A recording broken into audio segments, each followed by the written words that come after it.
আসসালামু আলাইকুম প্রিয় শিক্ষার্থীবৃন্দ। আজ চলে আসলাম নতুন একটা বিষয় নিয়ে। আজ অষ্টম শ্রেণীর ডিজিটাল প্রযুক্তি বিষয়ে প্রথম অভিজ্ঞতার সেশন 4 তথ্যের সমন্বয় সেশনটি নিয়ে আলোচনা করব। এই সেশনে আমরা জানব কিভাবে এক্সেল সফটওয়্যারটি ব্যবহার করে যোগ বিয়োগ গুণ ভাগ করা হয়। প্রথমে স্টার্ট মেনু ক্লিক করার পর আমরা খুঁজব মাইক্রোসফট অফিস। তো মাইক্রোসফট অফিস থেকে মাইক্রোসফট অফিস এক্সেল বিভিন্ন ভার্সন রয়েছে 2003, 2007। আমরা 7 ক্লিক করলাম। তারপর আমরা একটু পরিচিত হয়ে নিই। এই যে উপর থেকে নিচে যে ঘরগুলো রয়েছে এদেরকে বলা হয় এক একটা কলাম। কলামের নামকরণ করা হয় ইংরেজি বর্ণমালা ABCD দিয়ে। তারপর এই যে ডানে বামে যে ঘরগুলো রয়েছে এদেরকে বলা হয় সারি। আর এই সারির নামকরণ করা হয়েছে ইংরেজি সংখ্যা 1, 2, 3 দ্বারা। এবং আমরা দেখতে পাচ্ছি পরবর্তীতে যে একটা ক্লিক করলে একটা চতুর্ভুজ আকৃতি দেখা যাচ্ছে। এই চতুর্ভুজ আকৃতিকে বলা হয় এক একটা সেল। আর এই ওয়ার্কশিটের মধ্যে অসংখ্য পরিমাণ সেল রয়েছে, আর সবগুলো সেল মিলে তৈরি হয় আমাদের কি ওয়ার্কশিট। তো ওয়ার্কশিটে আমরা কাজ করতেছি। প্রথমে আমরা কিছু ডাটা ইনপুট করে নিই।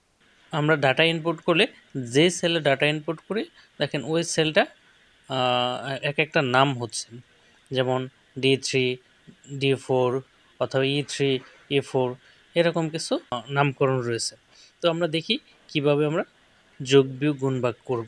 প্রথমে আমরা দেখি যোগ। প্রত্যেকটারই কিছু ফাংশন বা সূত্র রয়েছে। সূত্র ব্যবহার করে আমরা কি করতে পারি, যোগ বিয়োগ গুণ ভাগ করতে পারি। আমরা যোগ করার জন্য দুই ধরনের সূত্র ব্যবহার করতে পারি। প্রথমে আমরা লিখলাম একটা সূত্র equal to some first bracket C4 plus D4 plus E4 closing bracket দিয়ে এন্টার চাপলেই পরবর্তীতে আমাদের যোগফল দেখাবে। এক্সেলের সবচেয়ে সুবিধা হলো যে একটি সেলে সূত্র লেখার পর পরবর্তীতে আর সূত্র লেখার প্রয়োজন নেই। আমরা এই দেখতে পাচ্ছ সেলের ডান পাশে নিচের কর্নারে যখন আমরা কার্সর নিচে প্লাস চিহ্নের মতো হচ্ছে, তারপর ধরে নিচের দিকে টান দিলেই এটা সবগুলো সেল একসাথে যোগ হয়ে যাচ্ছে। তো এভাবে সাধারণত যোগটা করা যায়। এই জন্যই এক্সেলে যোগ করা সবচেয়ে সহজ। দেখো একটা সেল আমরা যোগ সূত্র লেখার পর পরবর্তী সেলগুলো অটোমেটিকলি হচ্ছে। তো দেখলাম আমরা একটি সূত্র, যোগের একটি সূত্র। চলো আমরা পরবর্তী আরেকটা সূত্র দেখি। তার আগে দেখো এই যে নিচের সেলগুলো টান দেওয়ার পর কি আর সূত্র লেখা প্রয়োজন হচ্ছে না। আমরা যদি সংখ্যাটা লিখতে পারছি তখনই কি হচ্ছে, ফলাফলটা অটোমেটিকলি দেখাচ্ছে। আচ্ছা, তো এখন চলো দেখি পরবর্তী আরেকটা সূত্র, যোগের আরেকটা সূত্র কীভাবে। তো ওই সূত্রের মতোই আমরা একটু লিখব যে equal to some first bracket first cell number is to last cell number, তারপর ফার্স্ট ব্র্যাকেট ক্লোজ করে জাস্ট এন্টার চাপ, তাহলে হবে কি আমাদের এই দ্বিতীয় যুগটা দেখা যাবে। তো এন্টার দিই, আমরা ক্লোজ করে এন্টার ক্লিক করলাম। এন্টার ক্লিক করার পরেই দেখো দুইটা রেজাল্ট একই হচ্ছে। প্রথম যে সূত্র দ্বিতীয় সূত্রে রেজাল্ট একই রকম হচ্ছে। এখন চলো দেখে নিই আমরা কিভাবে এক্সেল ব্যবহার করে বিয়োগ করব। তো যোগ করার মতোই সূত্রটা প্রায় একই রকম।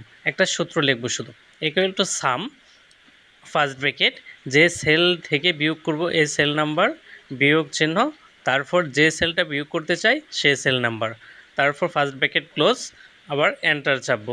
এন্টার চাপলে আমাদের বিয়োগ ফলটা দেখাবে।